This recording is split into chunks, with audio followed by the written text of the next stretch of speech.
জয়নগরে নাবালিকাকে ধর্ষণ এবং খুনের অভিযোগে ছবিতে দেখতে পাচ্ছেন যেভাবে সাধারণ মানুষ ফুঁসছেন। বিচারের দাবিতে মহিষমারীতে বিক্ষোভ, একেবারে রাত পাহারার ডাক তারা দিয়েছেন।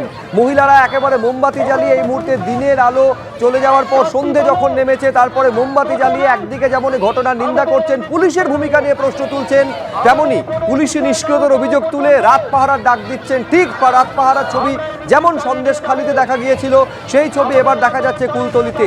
অন্যদিকে হাইকোর্টের নির্দেশে কল্যাণী জেএনএম হাসপাতালে ময়নাতদন্ত শেষ হয়েছে। এই হাসপাতালে ময়নাতদন্ত করলেন কল্যাণী এইমসের যারা চিকিৎসকেরা।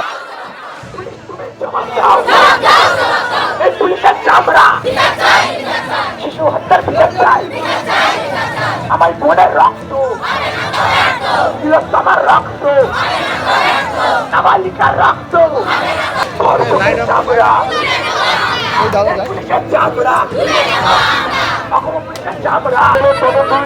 চালাবো যতদিন আমাদের বোনের সঠিক আমার সাথে একটু বলবো মারা দিদিরা।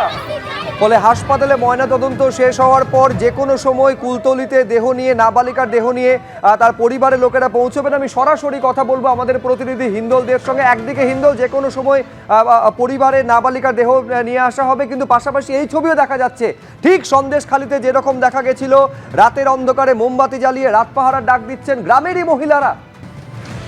একেবারেই দেখো, গ্রামেরই মহিলারা তারা কিন্তু সেই ডাক দিচ্ছেন যে তারা রাত পাহারা দেবেন এবং তারা পাশাপাশি এটাও চাইছেন যে এই ঘটনার সঙ্গে যে যুক্ত তার যেন কঠিন শাস্তি হয়। বিচারের দাবিতে তারা রাস্তা অবরোধ করেছেন। গতকাল আমরা একই চিত্র দেখেছিলাম, গরনকাটিতে তারা রাস্তা অবরোধ করেছেন। আজও কিন্তু ঠিক একই রকমভাবে মহিলা শুধু নয়, আবাল বৃদ্ধ বনিতা প্রত্যেকেই কিন্তু এভাবেই রাস্তা অবরোধ করছেন, বিক্ষোভ প্রদর্শন করছেন। এবং আজ তারা যে ডাক দিলেন যে শুধু বিচার চাই তা নয়, প্রয়োজনে তারা রাত পাহারা দেবেন। কেননা যেভাবে আক্রমণ হয়েছে, নৃশংসভাবে খুন করা হয়েছে, সেক্ষেত্রে কিন্তু তারা রাত পাহারা দিতে চাইছেন এবং তারা মহিলারা সেই ভাষাতেই কিন্তু গর্জে উঠছেন। তোমাকে এই চিত্রটা দেখাবো, ক্যামেরা পার্সন দিব্যেন্দু সিনহাকে বলবো সেই ছবিটা দেখাতে। তুমি দেখতে পাচ্ছ পুলিশের উচ্চপদস্থ কর্তারা ইতিমধ্যেই কিন্তু সেই নাবালিকার বাড়ির কাছাকাছি যে রাস্তা রয়েছে কুলতলিতে, সেখানে কিন্তু তারা উপস্থিত হয়েছেন। কেননা কিছুক্ষণের মধ্যেই সেই মৃতদেহ নিয়ে আসা হবে। এখনো পর্যন্ত যে খবর পাওয়া যাচ্ছে সেই মৃতদেহ নিয়ে কিন্তু বারুইপুর পেরিয়ে গিয়েছে এবং তারা কিন্তু কুলতলির উদ্দেশ্যে আসছেন। এবং সেই কুলতলির উদ্দেশ্যে আসার পর এখানে পরিবারের সদস্যরা কি সিদ্ধান্ত নেয়, কি পরবর্তী পদক্ষেপ হবে, সেই বিষয়টা যেন সুষ্ঠুভাবে হয়, সেই কারণে পুলিশের তরফ থেকে সমস্ত রকম বন্দোবস্ত করে রাখা হয়েছে। এবং তুমি জানো ইতিমধ্যে ময়নাতদন্তের প্রক্রিয়া শেষ হয়েছে। বিকেলবেলা যে চিত্র দেখা গেল, ফরেন্সিক বিশেষজ্ঞরা তারা কিন্তু সেই ঘটনাস্থল পরিদর্শন করলেন।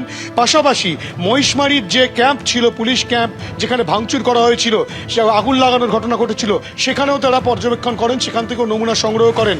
এবং সামগ্রিক দিক অর্থাৎ কিনা ময়নাতদন্তের রিপোর্ট, ফরেন্সিক বিশেষজ্ঞদের রিপোর্ট, সমস্ত রিপোর্ট এবং পুলিশি তদন্তে যা বেরিয়ে আসে তারই পরিপ্রেক্ষিতে পরবর্তী ক্ষেত্রে পুলিশ কী পদক্ষেপ নেয় সেটাই এখন দেখার। বর্তমান প্রস্তুতি কিন্তু পুলিশের তরফ থেকে একেবারে আঁটোসাঁটো করা হয়েছে এবং যাতে কোনো রকম কোনো অসুবিধা না হয় শেষকৃত্য সম্পন্ন করার জন্য সেই ব্যবস্থা কিন্তু পুলিশের তরফ থেকে করা হচ্ছে। এখন সম্পূর্ণটাই পরিবারের সদস্যদের সিদ্ধান্তের উপরে নির্ভর করছে। বেশ হিন্দল, আপাতত তোমাকে ধন্যবাদ। আমি এখানে দর্শকদের একবার জানিয়ে রাখবো যে 3 ঘন্টা ধরে ময়নাতদন্ত হয়েছে। দুপুর 12টা থেকে বেলা 3টে পর্যন্ত 3 ঘন্টা ময়নাতদন্ত হয়েছে নিহত নাবালিকার। হাইকোর্টের নির্দেশে কল্যাণী জেএনএম হাসপাতালে বারুইপুরের অ্যাডিশনাল চিফ জুডিশিয়াল ম্যাজিস্ট্রেটের উপস্থিতিতে এই ময়নাতদন্ত হয়েছে জেএনএম হাসপাতালে।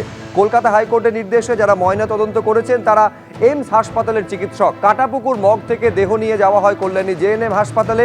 সেখানে ময়নাতদন্ত হলেও চিকিৎসকেরা কল্যাণী এইমস থেকে আসেন। একেবারে কলকাতা হাইকোর্টের সুনির্দিষ্ট নির্দেশ ছিল। বালিকার ময়নাতদন্ত করেন কল্যাণী এইমসের চিকিৎসকেরা। 3 ঘন্টা ধরে, দীর্ঘ সময় ধরে এই ময়নাতদন্ত চলেছে।